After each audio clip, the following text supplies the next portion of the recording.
Salut à tous et bienvenue dans cette nouvelle vidéo. Je me trouve à la mer aujourd'hui et j'ai décidé de réunir deux de mes activités favorites finalement. La première, c'est la marche, c'est la base de tout pour moi. Et la deuxième, c'est celle que je partage, enfin une de celles que je partage avec vous depuis maintenant quelques semaines. C'est l'investissement sur soi, sur son indépendance et sur la possibilité d'aller de l'avant, de se mettre en mouvement. Alors aujourd'hui, je vais répondre à un des seuls commentaires finalement que j'ai eu sur ma dernière vidéo, qui était de parler un petit peu de mon investissement immobilier, de mes investissements immobiliers.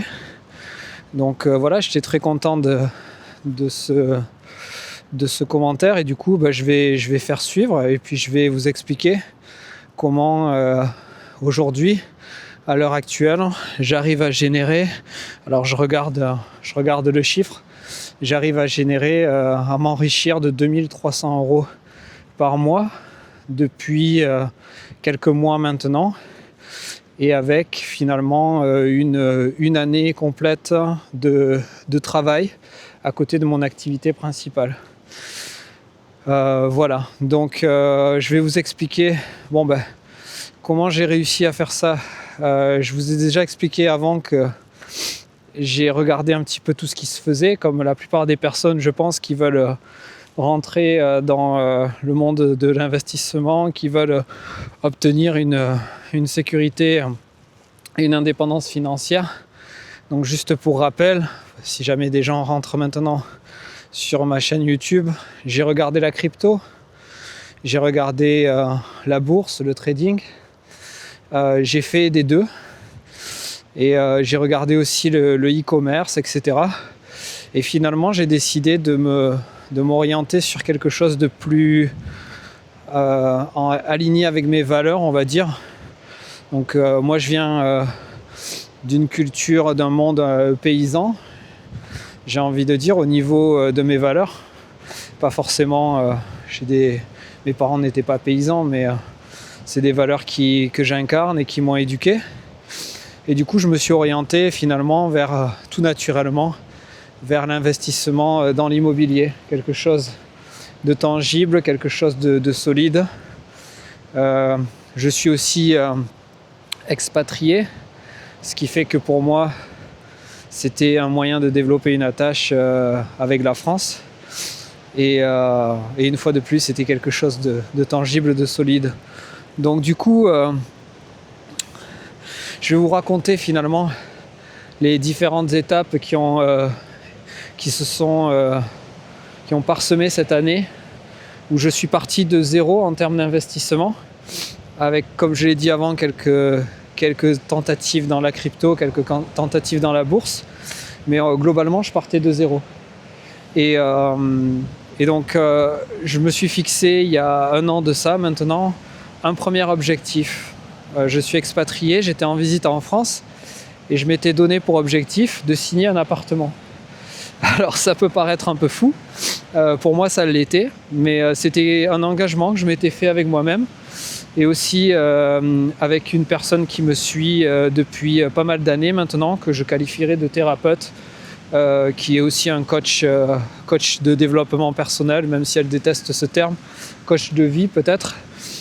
Et donc ça faisait, j'étais en attente de mon visa dans le pays où je suis expatrié, donc je ne pouvais plus voyager depuis une année. C'était très difficile, très très difficile. J'avais une sensation finalement de faire du statique, puisque c'était quelqu'un comme moi qui avait l'habitude de voyager, qui avait l'habitude d'entreprendre. Déjà le fait d'être expatrié, vous êtes beaucoup moins actif.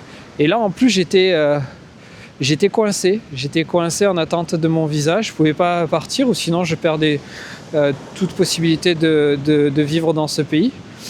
Et du coup après ces un an à être bloqué, voilà, je suis arrivé en France avec une énorme soif de d'avancer, de faire quelque chose.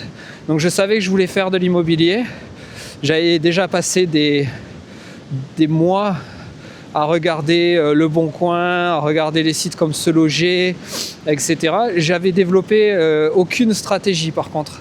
Mon seul but, c'était d'investir dans un appartement, de remettre finalement un peu de la plus-value que j'avais gagnée lors de la revente de ma résidence principale. C'était mon seul contact avec l'immobilier finalement.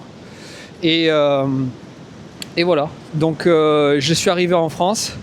J'avais plusieurs appartements dans la région toulousaine, enfin dans la ville de Toulouse, que je devais visiter.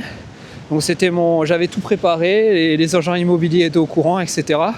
Et je me rends sur Toulouse. Et là, le jour des visites, plus de réponse, ou alors l'appartement est déjà vendu, que des messages comme ça, parce que l'immobilier, ça va très très vite. Et moi, les peut-être 8-9 jours d'anticipation que j'avais fait finalement n'avaient servi à rien, parce qu'une fois de plus, il y a bien quelque chose dans l'immobilier qui n'est pas immobile, c'est le marché. Il faut aller très très vite. Donc je me retrouve en fait complètement dépité dans ma voiture. J'avais prévu ma petite journée pour aller faire des visites, super motivé après un an un peu à déprimer et sans réel but. Donc je m'étais fixé cet objectif-là, j'étais super excité. Et puis rien. Même pas une seule visite. Alors du coup je regarde dernière chance, dernière tentative, je regarde sur Le Bon Coin, sur Se Loger, etc. Et pas grand chose finalement. Même plus rien du tout dans mes budgets. Je cherchais un petit studio d'une vingtaine de mètres carrés pour avoir un pied à terre et aussi pouvoir le louer à Airbnb. Voilà, c'était mon idée. J'étais pas allé bien loin dans la réflexion, j'étais resté sur quelque chose comme ça. En même temps, c'était logique. Un pied à terre en France. À chaque fois que je viens en France, je dois louer. Ça me revient cher. Donc là, finalement, j'avais quelque chose pour moi. Je mettais un investissement, enfin, je mettais de l'argent de côté. Et puis à côté de ça, je pouvais aussi en gagner en faisant du Airbnb, même si on m'avait dit que c'était plus trop la bonne période, etc. Donc ce plan-là se dessine et je décide de me lancer là-dedans, quoi. Donc pour en revenir à Toulouse, rien ne se passe. Du coup, j'allais rentrer chez mes parents. Ma journée à Toulouse était finie et je me retrouve avec un appel de la dernière chance sur mon téléphone. Un agent immobilier, un des derniers appartements que j'avais visité, celui qui me plaisait potentiellement le plus. Et dont l'agent ne m'avait pas répondu. Et là, coup de chance, en fait, il me rappelle et il me dit je suis à la sortie d'une visite, là, je suis juste à côté de l'appartement, je me suis rappelé que vous m'aviez envoyé un message. Et c'est un agent immobilier un peu pas très scrupuleux, quoi. Et il me dit si vous êtes dans le coin, vous pouvez le visiter maintenant. Bon, il s'avère que Toulouse, c'est pas très grand, quoi. Je devais être à 10 minutes en voiture, donc je fonce, quoi, directement. Je lui dis oui, on y va. Et donc là, j'arrive dans cet appartement. Très rapidement, j'ai l'impression que c'est le bon. Alors je fais à peu près toutes les erreurs, quoi. À peu près toutes les erreurs de débutant. Déjà, je me projette pas dans un investissement immobilier, mais plus dans un appartement pour moi, un petit pied à terre. Donc ça a tendance à vous faire effacer un petit peu, vous rentrez dans l'émotionnel, vous voyez pas trop les problématiques, quoi. C'est comme tout, c'est comme quand on tombe amoureux. Et donc voilà, et très rapidement finalement, j'ai l'impression que c'est la pépite, c'est le bon projet. Et je pense qu'avec le recul, c'était pas forcément une mauvaise analyse, on va dire. Et donc je fais une offre. Donc là, toutes les erreurs possibles du débutant. C'est-à-dire que je montre mon enthousiasme, je suis quelqu'un d'assez vrai, donc j'explique à l'agent immobilier que voilà, qu'il me plaît, etc., que ça correspond parfaitement. Je relève aucune des problématiques de l'appartement. Je fais une offre et donc là il me dit écoutez, ça va pas passer parce que moi cet appartement c'est un petit studio, il va partir d'ici la fin de la semaine. il partira au prix quoi qu'il arrive, etc. Et donc je réussis à obtenir peut-être 1000 € de moins, ce qui est, enfin voilà, avec le recul, c'est vraiment ridicule quoi. Mais en même temps, je connais pas le marché des studios sur Toulouse. Je sais qu'il y a une forte pression. Je m'étais aperçu aussi, c'était l'appartement le moins cher de Toulouse dans ces surfaces-là. Il était très bien placé dans un quartier qui est un peu hipster, on va dire, hein, ou bobo, quoi. Et comme un peu tout Toulouse maintenant, mais ce quartier-là en particulier. Et donc voilà, je décide d'y aller quand même, un peu déçu de moi, parce que bon voilà, je me disais que j'aurais pu négocier un peu plus, mais en même temps je voulais pas perdre cette opportunité. Et surtout je restais en France que quelques jours, donc j'avais vraiment pas la possibilité de bluffer ou quoi que ce soit. Et plus important, je m'étais fait la promesse de signer un appartement. Alors ça peut paraître complètement débile, mais voilà, je m'étais fait cette promesse-là. Et ce que je m'étais dit, c'est qu'il n'y avait aucun moyen que je reparte sans signer quelque chose. Même si c'était pas le bien parfait, même si c'était pas la pépite, même si j'avais pas réussi une négociation, même si j'allais sur beaucoup d'inconnus, je m'étais promis d'aller de l'avant. Et si la leçon était bonne, tant mieux. Si la leçon était mauvaise, tant pis, je l'aurais assumé.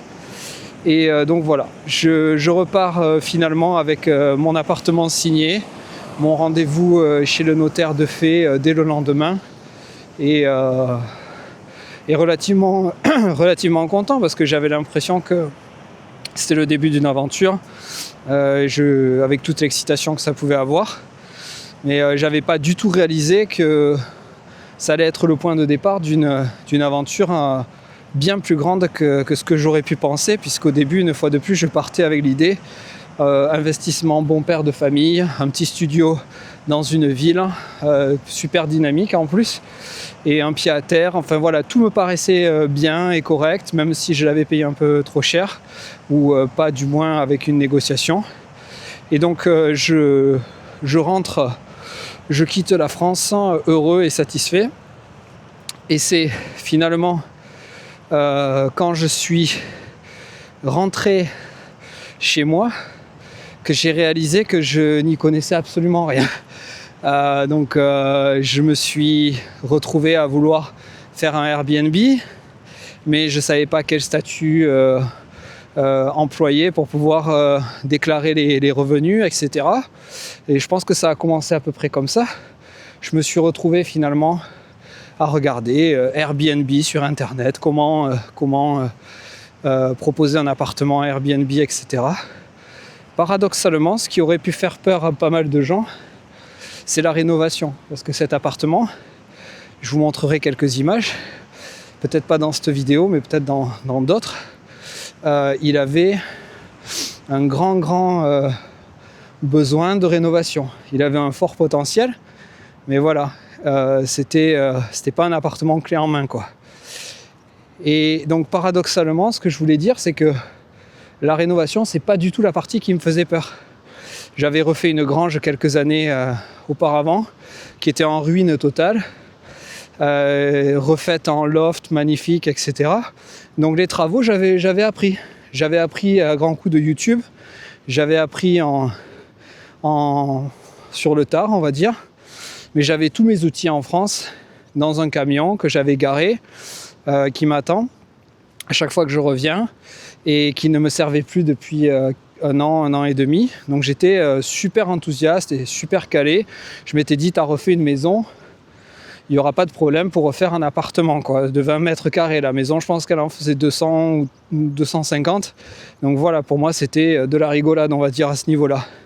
Par contre, en étant quelqu'un qui avait une forte anxiété, notamment administrative, là, c'était le vrai challenge, quoi. Là, j'étais content parce que finalement, depuis que j'étais expatrié, j'avais plus rien à voir avec les impôts en France, l'administratif. J'avais été déconnecté d'absolument tous ces canaux-là. Et puis d'un seul coup, je me retrouve avec un pied de nouveau en France, et très content, hein, parce que je suis un patriote et j'aime mon pays. mais avec toute la peur de comment je vais déclarer ça. En plus, comment ça va se faire entre les 2 pays dans lesquels je réside, parce que j'ai une résidence fiscale dans mon pays d'accueil, etc. Donc bon, je vais arrêter de marcher un tout petit peu, je suis essoufflé. J'en profite pour vous montrer un peu le paysage. C'est la mer en hiver, moi j'adore. Et donc voilà, je me retrouve, comme je l'ai dit, sur Internet, à potasser, à regarder. Donc je découvre les statuts, loueur meublé non professionnel, loueur meublé professionnel, SCI avec différents moyens de déclarer, etc.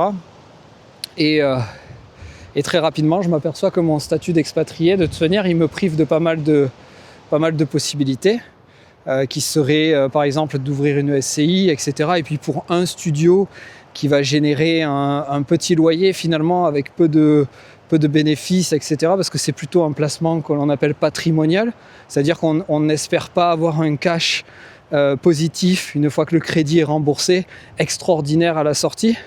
Mais voilà, on a acheté quelques mètres carrés dans une grande ville, et selon toute logique, on se dit que le mètre carré ne va pas réduire, surtout dans une ville comme Toulouse qui a connu une expansion énorme. Je sais même plus où j'en étais du coup. Oui, et donc je regarde pour les statuts. Donc je me dis, ok, loueur meublé non professionnel. Je vois que c'est assez facile, il faut ouvrir un numéro ciré, etc. Mais il n'y a rien de très très compliqué. Et donc je commence quand même à faire une petite formation. Une formation. Je me mets en contact avec des formateurs sur YouTube. Et je regarde ces formateurs, je regarde tout le contenu qu'ils peuvent vous fournir de manière gratuite finalement. Et Dieu sait qu'il y a déjà beaucoup de choses de manière gratuite. Mais après peut-être, 80 heures de vidéos sur YouTube, on s'aperçoit qu'on a été un peu matraqué. C'est-à-dire que tout le monde vous dit ce que je vous ai révélé là, c'est bien, mais c'est pas suffisant pour vous lancer. Vous avez besoin d'une formation. Donc je me dis, j'avais débloqué un petit budget de tenir pour ces investissements immobiliers. Donc je me dis, je vais y accorder un petit budget. Je fais un rendez-vous à 90 €, où là vous avez le formateur, la star de YouTube, on va dire, qui vous parle en direct et tout. C'est assez grisant, quoi. On a l'impression qu'on va ressortir de ce rendez-vous avec énormément de savoir, etc. J'avais prévu mes petites questions, innocent, un petit écolier, etc. Finalement, le gars que j'apprécie d'ailleurs au demeurant, qui est pas, je dénonce personne, mais il va très... il égratigne la surface, quoi. Il rentre pas dans des conseils, surtout pas de conseils en investissement. Ça pourrait le pénaliser si jamais il y avait des problèmes après. Et puis il répond pas vraiment à mes questions. Il me propose des stratégies un peu bateau. Donc voilà. Et déjà à ce moment-là, j'avais l'idée finalement peut-être d'aller un peu plus loin, parce que j'avais encore la possibilité d'emprunter au-delà de ce que j'avais commencé à faire. Donc je réfléchissais, j'étais pas forcément fermé juste sur la stratégie de ce studio. Et donc tout ça pour vous dire que je me suis retrouvé après pris dans une boucle avec des échanges, des rendez-vous, etc. Et où là en fait vous êtes en face de commerciaux qui essayent de vous vendre une formation dans l'immobilier toute complète, etc. Et donc on se dit quand même, sur un investissement aussi important en termes de finances, je vais quand même peut-être essayer d'allouer un certain budget à la formation. Je ne veux pas me retrouver le bec dans l'eau dans quelques temps avec des grosses problématiques, etc. Sauf qu'une fois que vous arrivez dans ce club un peu privé, parce qu'on vous dit toujours, on va faire un rendez-vous, on va voir si vous êtes un profil qui nous intéresse. Donc c'est très sélectif finalement, alors que pas du tout. Et une fois que vous passez un peu tous ces rendez-vous, les gens vous font...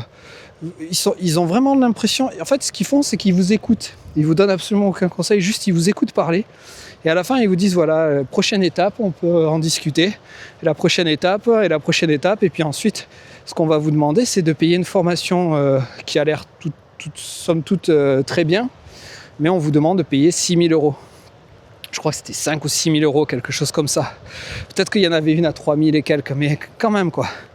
Je trouve ça complètement hors de prix. C'est-à-dire que l'immobilier, et ils le disent très bien sur internet, c'est une recette de cuisine. Et je suis tout à fait d'accord. Il y a une méthode à comprendre, il y a un calcul de rentabilité, ensuite il y a trouver le bien, etc. Mais ça reste quelque chose qui est duplicable à l'infini. Et qui ne demande pas en soi des connaissances énormes finalement. Alors je vous dis ça, mais j'en ai fait les frais aussi de mon manque de formation ou de savoir. Mais je pense que même en faisant une formation comme ça, finalement, je serais tombé dans ce genre de problématiques qui sont surmontables et qui vous permettent quand même de continuer l'investissement comme moi j'ai pu faire. Donc au final, impossible pour moi de payer 6 000 € au moment de me dire voilà, c'est un peu comme les frais de notaire. Ça fait très très mal, mais je veux bien faire. Je veux partir sur des fondations solides, je vais payer. Puis finalement, je me dis non. Non, je paye pas. Et je commence à acheter des livres de formation. J'en ai fait part dans d'autres de mes vidéos.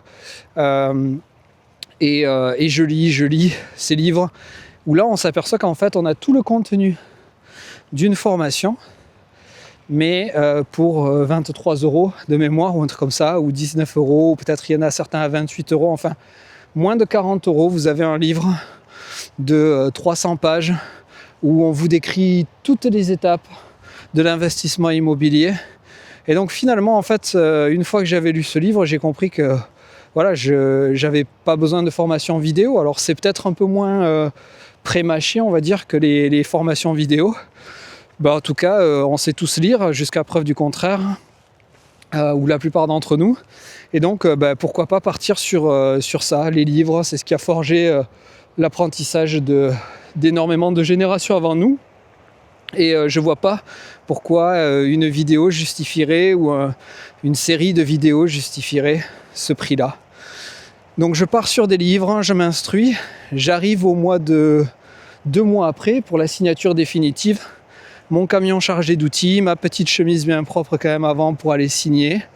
Je me présente à l'agent immobilier, on discute, je me représente à lui parce qu'on avait déjà discuté pendant cette période de temps et tout. Je me représente à lui et je lui fais part de mon envie. Au moment de la signature de ce studio, je lui fais part de mon envie de faire un autre coup finalement, de partir sur un deuxième bien. Et donc à ce moment-là, j'avais prévu de partir sur un deuxième appartement. Loin de moi l'idée, avec ma petite ambition et mon mental criblé de peur et de questionnement, bien loin de moi l'idée de partir sur plus que ça. Donc j'avais encore un petit capital que je pouvais débloquer à la banque parce que j'ai un bon travail à l'étranger. Il faut que l'expatriation serve à quelque chose. Si on perd un peu le contact avec la France et avec ce qu'il nous a fait et son terroir et son patrimoine, au moins qu'il y ait de l'argent qui rentre. Et donc je lui en parle et lui il me dit mais attendez, au lieu de vous embêter à investir dans un petit studio une fois de plus avec une rentabilité un peu minable, etc. Si vous voulez préparer votre retraite, si vous voulez investir de manière un peu plus grosse, vous allez dans votre ville natale qui est à 70 km de Toulouse, un truc comme ça, 80 peut-être. Là-bas, en fait, il y a des universités, c'est une petite ville sympa et tout, et vous achetez un immeuble pour le prix de l'appartement, presque pour le prix du studio que vous venez de payer à Toulouse. Là, énorme interrogation.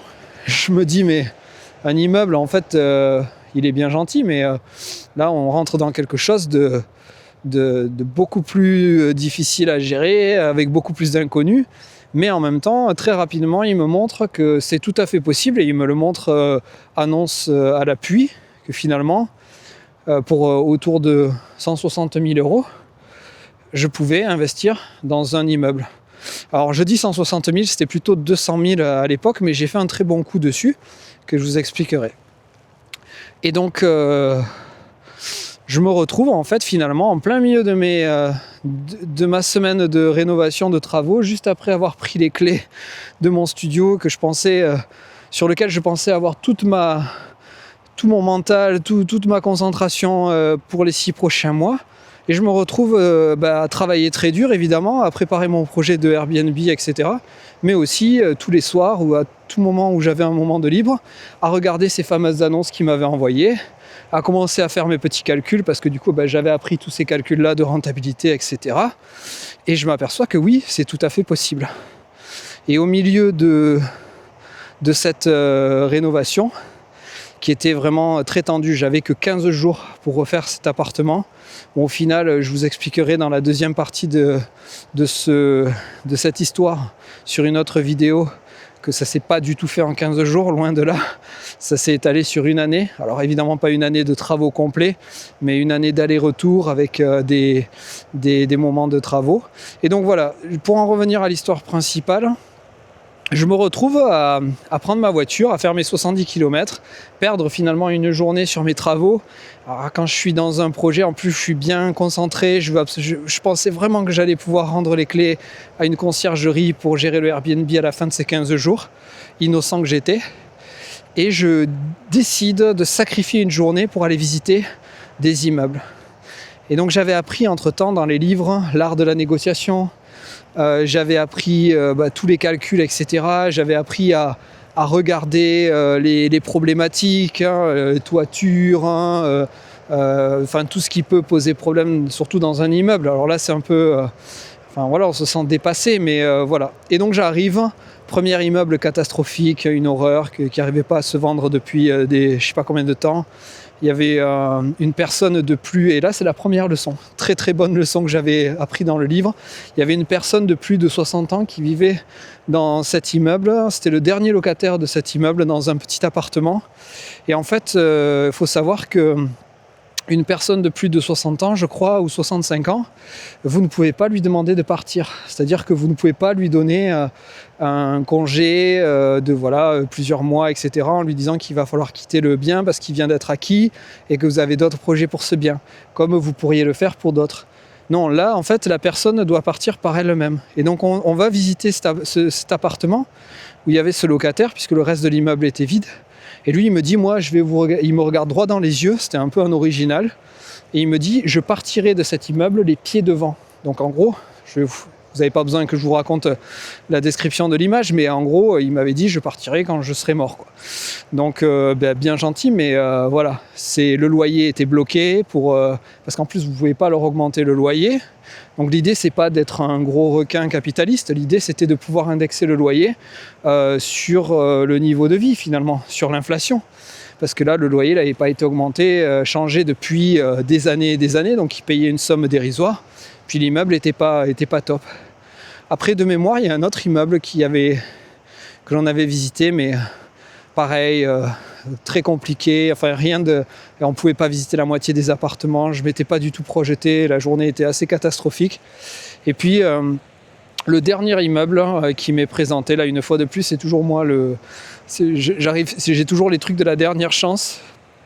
Le dernier immeuble, j'avais pas passé la porte, j'étais pas dans l'émotionnel à ce moment-là, mais je cherchais quand même, vous savez, j'ai pas envie d'acheter un bien tout dégueulasse, même s'il y a une rentabilité géniale, etc., qui est pas dans un endroit où j'ai un peu de respect pour, vous savez, une rue un peu historique ou quelque chose qui vous... quelque chose d'attrayant ou peut-être patrimonial. J'aime beaucoup l'histoire de France. Donc là, c'était une des plus vieilles rues de la ville de Castres. Pas une rue magnifique, c'est un peu une rue encaissée, etc. Mais je vois l'immeuble, je vois la devanture, je vois les ornements en bois et j'étais même pas rentré, que je savais que là, pour le coup, je vais pas vous dire je savais que j'allais l'acheter, etc. Mais en tout cas, il s'est passé quelque chose. Et on rentre dans l'immeuble, on visite un appartement exceptionnel, 2 appartements, très bon potentiel, un peu de rénovation à faire, mais tout à fait gérable. 3e appartement, sous les combles, il y avait un jeune qui vivait dedans. En fait, il y avait quasiment, d'ailleurs, je crois que tous les appartements étaient loués, ce qui n'est pas forcément une excellente chose, mais en tout cas, ça ne me dérangeait pas, ça me réconfortait même, parce que je voyais qu'il y avait de l'attrait sur cet appartement, sur cet immeuble. Et donc... je me retrouve finalement à visiter le dernier appartement. Là, il y avait un énorme problème. Le dernier appartement, c'était un rez-de-chaussée sur une cave. et avec une forte odeur de moisi, ce qui n'est jamais très très bon. Donc forte odeur de moisi, il n'avait pas été loué depuis 3-4 ans et il était dans un état, il était rattrapable on va dire, sans tout casser, mais il était grand temps de faire quelque chose. Et là, au moment où j'étais en train de visiter, enfin de regarder, etc., d'évaluer, j'entends l'agent immobilier qui avait pris... Il y avait 2 agents immobiliers. Il y avait le mien et puis il y en avait un autre qui était copain avec le mien. Ils s'étaient fait un petit bis-bis. Ils avaient pris cet immeuble d'une autre agence, etc. Et le deuxième agent immobilier, c'était sa cousine qui vendait. Et il était avec sa petite amie ou sa collègue petite amie. Enfin, il y avait une sorte d'histoire un peu chelou. Et il commence à lui dire, parce que j'ai l'impression qu'il voulait un peu fanfaronner devant elle. Alors c'était le cliché de l'agent immobilier, hein. La veste doudoune sans manches, etc. Et il voulait un peu fanfaronner devant elle, etc. Et puis il lui dit dans un coin, il n'avait pas vu que j'étais dans la pièce, hein, où il s'en fichait, probablement. Il lui dit, ouais, cet immeuble, tu sais, c'est celui de ma cousine. Et il était affiché à 210 000, hein, net vendeur cet immeuble. Et il dit c'est l'immeuble de ma cousine, etc. Et elle m'a dit qu'elle voulait le lâcher pour 160. C'est trop beau pour être vrai, non? On est d'accord. J'étais en train de visiter 210 000. Je me disais, voilà, j'ai appris l'art de la négociation. Je vois qu'il y a la grosse verrue de cet immeuble, c'est cet appartement-là. Mais en même temps, je me dis, j'ai moyen de le réparer, afin de le remettre en œuvre et tout pour un prix correct. Et il avait quand même un certain cachet, cet appartement en rez-de-chaussée. Et donc, je me dis, c'est pas possible, il vient pas de dire ça, quoi. Et puis, j'arrive dans la pièce et tout, et puis ils se sentent même pas embêtés de quoi que ce soit. Je pense qu'ils avaient vraiment prévu de le vendre à ce prix-là, mais qu'ils l'avaient affiché à 210 000 en se disant, sur une erreur, ça peut passer. Et donc, il y avait cet appartement-là qui était en train de pourrir sur place, parce qu'il y avait eu un dégât des eaux, probablement. C'est ce que j'ai pu constater après coup en cassant les faux plafonds, etc. pendant la rénovation. Et donc il avait jamais été réouvert après le dégât des eaux. En gros, la personne s'est barrée, le jeune s'est barré et l'appartement est resté comme ça. Il a été fermé, cadenassé et plus jamais réouvert. Donc l'eau n'a jamais pu s'évaporer. Et il y avait aussi une VMC qui ne marchait pas. Donc du coup, ça faisait quand même 2 gros problèmes parce que la VMC à Castres, donc la ville c'est Castres, maintenant vous le savez, il y a un permis de louer que la ville donne. Et ce permis de louer, en fait, regarde la salubrité de votre appartement, de votre immeuble et vous donne le droit de le louer ou pas. Et les VMC, c'est plus facultatif, c'est quelque chose qui est obligatoire, enfin le renouvellement de l'air. Donc là, on avait quand même 2 gros problèmes. Et puis on avait aussi une toiture qui avait un peu souffert, on va dire, et qui avait besoin faute d'être entièrement refaite, elle avait besoin d'un peu d'amour, quoi. Il fallait replacer quelques tuiles, etc. Donc je pars de cette visite. Pour le coup, là, cette fois-ci, je suis tout ce que j'avais appris dans mes lectures et tout ça, pendant les 2 mois entre la signature de mon premier appartement et mon immeuble. Et je pars. Je dis à l'agent immobilier, celui avec qui je traitais, pas l'autre, que voilà, je le tiens au courant, mais je vais probablement le recontacter dans la journée. Et donc le soir, je fais une offre, enfin le soir, l'après-midi, je perds même pas de temps. Je fais une offre papier, bien propre, bien comme il faut, pas comme la première fois où j'étais parti sur une offre orale ou par SMS, etc. Je fais une offre papier et je mets en place tout ce que j'avais appris dans mon livre.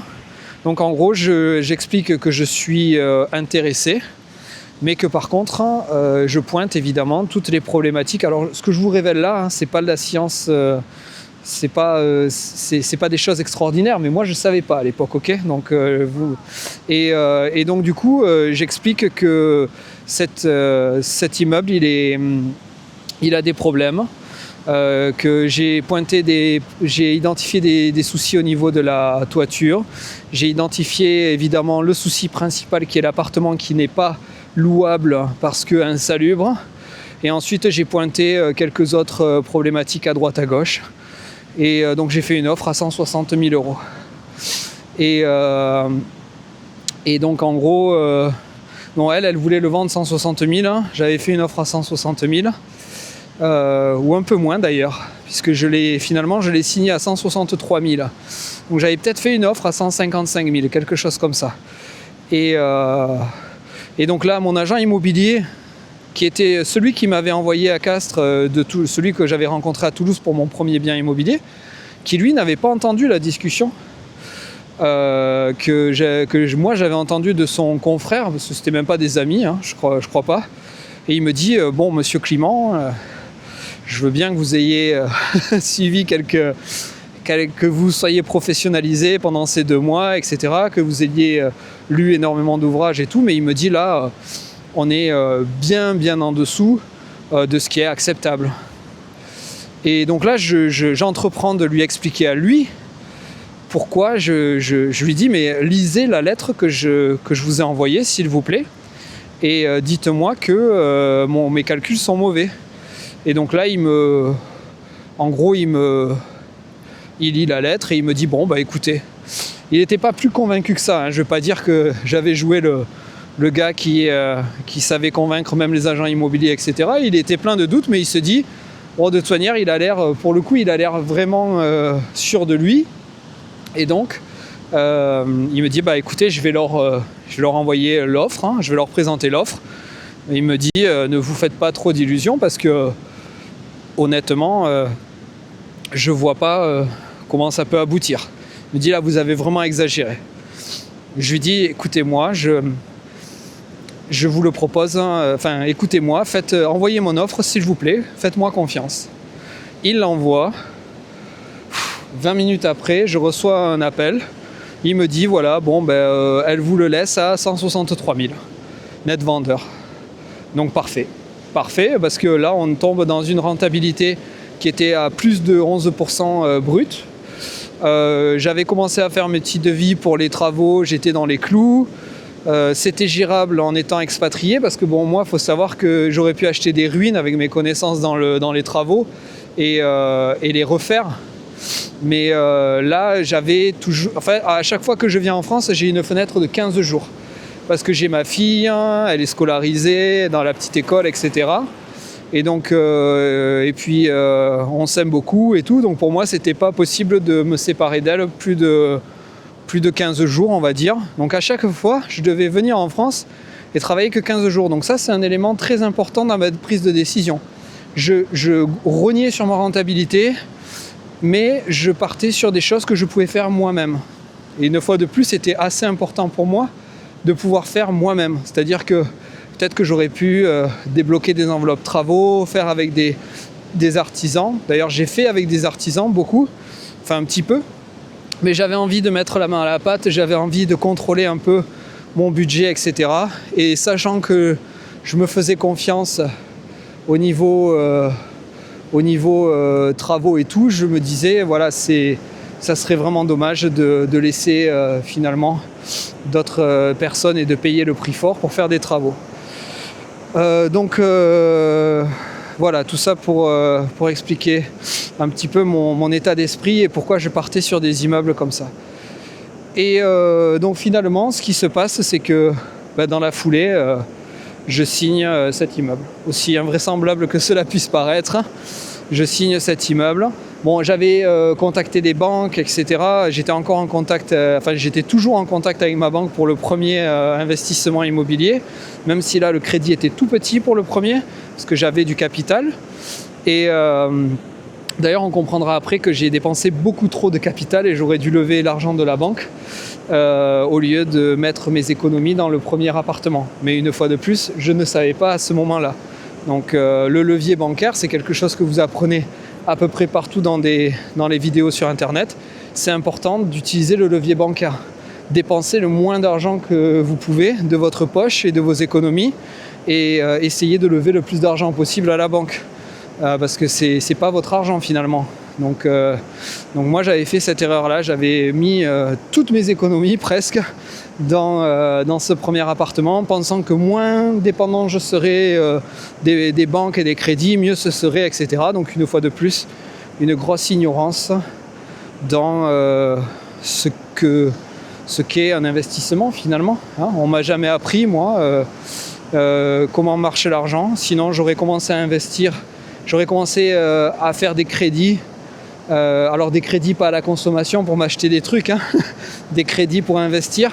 J'aurais commencé, quand j'ai commencé à travailler, quoi, à l'âge de 22-23 ans, j'ai eu un CDI, j'ai toujours eu des contrats stables, etc. J'ai toujours fait de l'argent, assez pour être séduisant auprès des banques. Et donc il m'aura fallu attendre 20 ans finalement, à l'âge de 40 ans, pour comprendre qu'il fallait utiliser le levier bancaire qu'on a en France, qui est quand même assez extraordinaire, parce que une fois de plus en France on vous permet de débloquer des sommes, de faire des crédits avec un très peu d'argent, un très faible coût en termes d'investissement personnel, puisque quand j'avais acheté ma résidence principale sur un crédit de 150 000 euros, un truc comme ça, on m'avait demandé 3 000 euros d'apport personnel. Dans d'autres pays comme les États-Unis ou autres, on vous demande 40% d'apport personnel sur un bien immobilier. Donc c'est quand même beaucoup plus dramatique en fait, alors qu'en France, effectivement, c'est pas parfait, on est un peu taxé de partout, et je vous en parlerai dans d'autres vidéos, mais on a quand même la possibilité de lever des fonds pour un apport personnel ridicule. Et donc c'est ce que j'aurais fait si je pouvais revenir en arrière. Mais on ne peut pas revenir en arrière. J'ai 40 ans. Cette année, j'ai investi dans 11 appartements finalement, enfin 2 immeubles et un studio. Et j'ai 11 revenus complémentaires qui viennent des loyers. Je débloque, je m'enrichis sans rien faire, quasiment sans rien faire, parce qu'il y a quand même de la gestion, mais de 2300 euros par mois. Et je viens de vous partager la première et le début de la deuxième étape de mon projet qui s'est déroulé l'année dernière en 2025 sur ma route vers l'indépendance et la possibilité de me créer ma propre retraite. Donc j'espère que ce format vous aura plu. Moi en tout cas j'ai apprécié marcher près de la plage, sur la plage, et vous raconter un petit peu mon histoire. J'ai essayé de faire quelque chose de moins stratégique, de plus basé sur un témoignage sans détour. Et voilà, je vous retrouve pour la deuxième vidéo. Alors je ne sais pas si je serai à la plage ou à la montagne ou autre, mais en tout cas je vous ferai une deuxième vidéo qui vous racontera la fin des travaux et la mise en location de mon premier studio, et le démarrage, la signature et le démarrage de mon premier immeuble que j'appelle l'immeuble numéro 1. Qui n'a pas été la fin de cette aventure, puisqu'il y a un deuxième immeuble qui a été enchaîné à la signature et au démarrage des travaux de l'immeuble numéro 1. Donc voilà, j'espère que ce format vous aura plu une fois de plus, et puis je vous dis à bientôt sur la route de l'investissement et de quoi d'ailleurs, sur la route de l'indépendance financière, de l'indépendance tout court, parce que l'idée c'est d'être le moins dépendant possible d'un État, d'une structure, et de se créer sa